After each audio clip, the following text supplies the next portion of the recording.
everybody, it's Mona here at Craft Clutch. Remember this? Let's see what I do with it.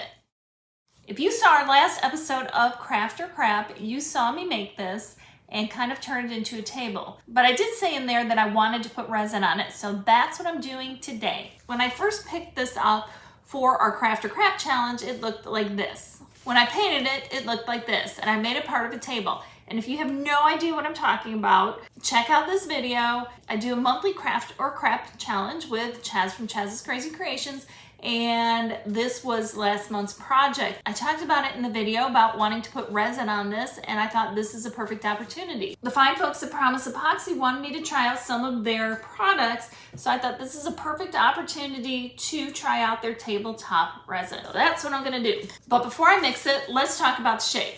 Right now it's like a bowl, which is not really the most functional. And if I turn it inside out like this, it actually looks really cute on the stand.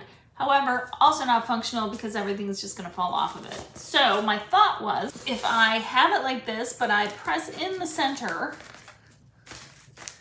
like this, now all of a sudden if I put some epoxy on it, it's going to give me a better surface for a tabletop. So that's what I'm gonna try. I will never get this to be exactly the same on all sides. We wanna just do our best. It's art after all. I have my workstation set up here, and here it is. And I have a dollar store brush, and I did about 2 ounces of the resin. And I'm just gonna brush this on here because my thinking is, first coat, I just wanna kind of stiffen it up, but I don't know how much would run through the little cracks and the crevices. I thought this was the best way to start. I've got a disposable brush. However, one of the things that Promise Epoxy sent me, which I'm very excited about, is this new resin cleaner, which I guess dissolves resin that is uncured. Off your hands, out of your hair, should take care of all of it. And I've got lots of resin in my hair over the years to really appreciate this invention. So I figured 2 ounces is probably a pretty good start for this. If I poured too much on and gooped too much on, it might just run right through. I'm not seeing anything come through yet. I don't see any bubbles, so I don't think we need to worry about popping any because I just don't see any anywhere. And it looks like I caught everything from what I can tell. And I'm just gonna let this cure for a while. And then we'll see how stiff it is. And then my intention is to add more resin into the middle of this to kind of level this area out so it's a little bit more functional. Here's the top, and it has cured enough for me to flip it over and do the back side. I want to seal this basket side too before I come back and put another layer here. And let me just say, this is the same brush that I used yesterday, and look at that, I can use it again thanks to my Resin Quick Clean. I will definitely have that linked down in the description. All right, so I'm gonna do just the same thing. I have 2 ounces, and I really wanna concentrate this time on this inner part because that's where I'm gonna be pouring some resin later. So if I can seal it pretty good, that would be ideal. So this is looking pretty darn good, front and back, and it's feeling pretty solid. I've mixed 2 ounces of resin. I'm gonna pour it on here. I think it's gonna take more like 4 because I want it to be leveled off. So we'll see how it goes. And the interesting thing is nothing leaked through either side. So I'm feeling pretty good about pouring this on here. Hopefully I'm not jinxing myself.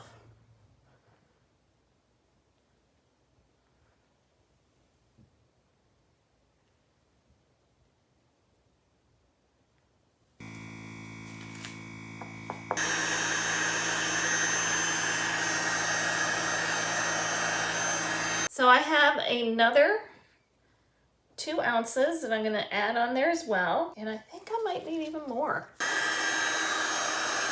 All right, I'm gonna show you what happened, which was exactly what I was afraid of. So I put all that resin in here and it ran out, which just upsets me. I did not have one drip come through here, but I think when I heated it to pop the bubbles with my heat gun, I think it just liquefied it too much and it was able to get through there. But I thought it was well sealed up. I am not gonna take any chances. Then I'm gonna do what I should have done yesterday. I'm just gonna put some tape around here. It has to be shorter strips.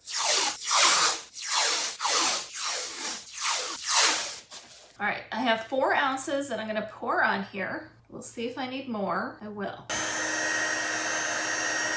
Okay, here's our other 4 ounces and we'll see how it goes.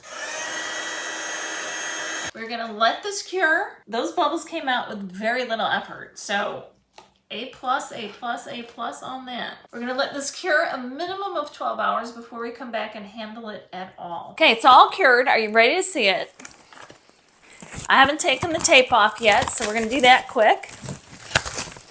Look how nicely that comes off. Here's the bottom, nice and clean, and here is the top. This thing is nice and sturdy and stable now, which is great. Now, the only thing, when you have a basket, it's never gonna be 100% uniform. So there's, you know, some dips and stuff like that where the resin went into it a little bit more than in other edges. So just so you know, it looks good, but you're never gonna have like perfection on something of this nature. Go with the flow. So check it out. Now we can put a cup on it. You could, I guess, technically just use it as a tray if you wanted to, but I'm going to attach it to the candle holder. If you want to know how this all came about and how I actually made this and painted this, you can check out the Craft Your Crap Challenge that I did it in, and I'll have that up here. Here's the candle holder, which was also part of that whole situation. I'm going to take some wire cutters and I'm going to just snip this down. See if we can get this to work. There we go. I don't know where it went. That's why you wear safety glasses, people. All right, I'm going to do a little clear weld on there to attach it, because I happen to have it. This is an epoxy also, quick setting epoxy. So I'm just putting equal parts on here. I'm gonna mix it together. Looks like it's pretty well mixed. Put it on, well, the middle here. Not really sure where it's gonna hit. Try to get it as centered as possible, just like this. Flip it over, and we are gonna just let that dry. Oh my gosh, look how great it looks. It just screams summer fun. It brightens up the area. Hope you like it. And remember, life's too short not to shimmer, so grab your glue gun and your glitter, and I'll see you over at this project.